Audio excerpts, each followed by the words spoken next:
আসসালামু আলাইকুম প্রিয় দর্শকবৃন্দ, আশা করি সকলে ভালো আছেন। যেখান থেকে দেখছেন তাদের অসংখ্য ধন্যবাদ।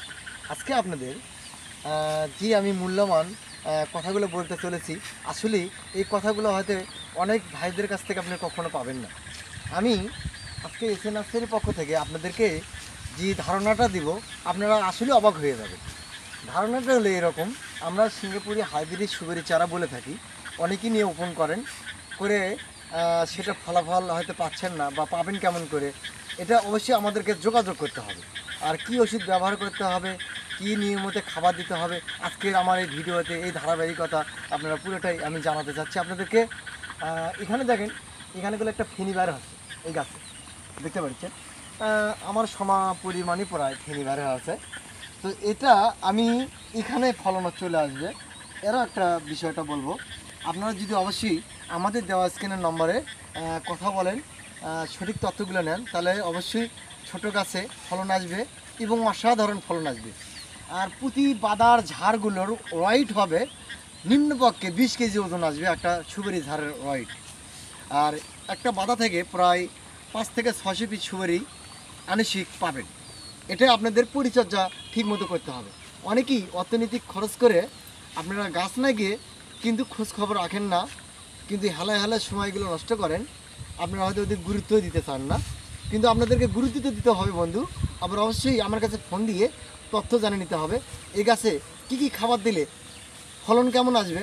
তো চলুন আমি একটু আপনাদেরকে সামনের অংশটা দেখাই, আর একটু আমার ওদিকে যাতে থাকি। চলুন। বিষয়টা এরকম, দেখুন এই গাছে ফলন আসেনি আর এই গাছে ফলন চলে আসছে। এই গাছে ফলন আসেনি, এই গাছে ফলন আসছে। এখানে একটু সমস্যা কি, একটা গাছে হয়তো খাবারের পরিমাণটা ভালো পাইছে, আর একটা গাছে খাবারের পরিমাণটা পায়নি। এই পায়নি বলেই এখানে ফলনটা তেমন আসেনি। আর এখানে হয়তো তাকে হয়তো বিভিন্ন রোগে আক্রান্ত করছে। যেমন এখানে দেখেন আটা বার হচ্ছে এই গাছ থেকে, এই যে আটাগুলো বার হচ্ছে, এই জন্য এখানে গোড়ায় সমস্যা। তার কারণে এই গাছটা ফলন হয়নি, কিন্তু হাইট হয়ে গেছে। আবার এই গাছটাতে দেখেন, এই গাছে কোনো ফলন চলে আসছে অলরেডি, তবে এই গাছে কোনো, গাছটা পরিষ্কার দেখা যাচ্ছে। এই পরিষ্কার কী জন্য, এই গাছটাতে কোনো উপালা নাই। কিন্তু দেখেন আমি এখানে গোড়ায় যদি দেখাই, যে এখানে অনেক গুটিগুলো সুপারির দানাগুলো পড়ে যাচ্ছে। আর এই সুপারির দানাগুলো পড়ে যাতে না যায়, এর জন্য আপনাদেরকে আমাদের থেকে পরামর্শ নিতে হবে, ফোনে যোগাযোগ করতে হবে। তাহলে অবশ্যই এরকম ফলনগুলো কখনো পড়ে যাবে না। আমি এখান থেকে দেখেন, আমি বলাচ্ছি হয়তো পড়ে যাচ্ছে, এই যে দেখেন এখানে পড়ে যাচ্ছে, তবে এটা পড়ে যাবে না। এখানে অসাধারণ যতগুলো গুটি আসবে ততগুলো ফলনও হবে।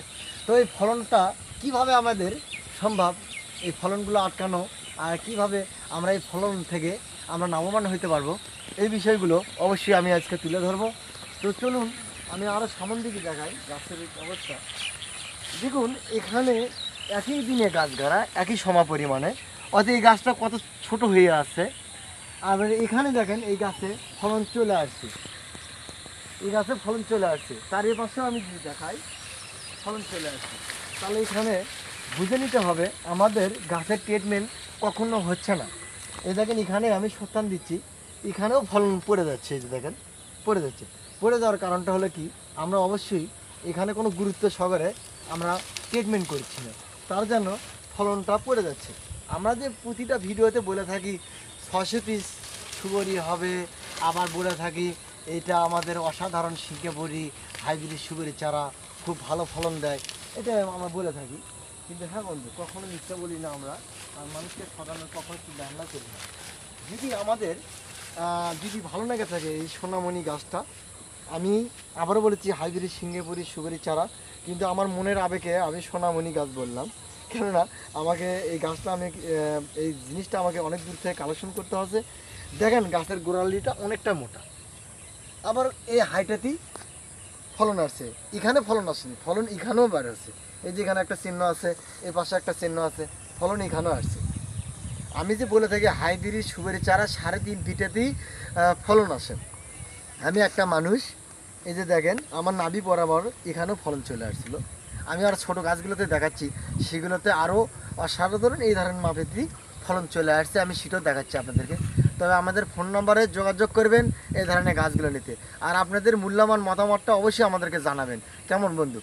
আরেকটা বিষয় আমি যেটা এই গাছ বিষয়ে বলতে চাচ্ছি, এইগুলো জানি কখনো এই গাছগুলোতে ফলনগুলো না ঝরে যায়, না নষ্ট হয়, এর জন্য দাঁড়াবো। দেখেন একই দিনে গাছ গাড়ায় একই জাত, কিন্তু এখানে চিকন হয়েছে, আবার এখানে অনেকটা মোটা হয়েছে, যাক হাত দিয়েও ধরা সম্ভব না।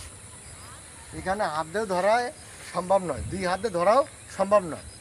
তাহলে দেখেন কত মোটা হয়েছে, তাহলে এটা একটা বড় বিষয়।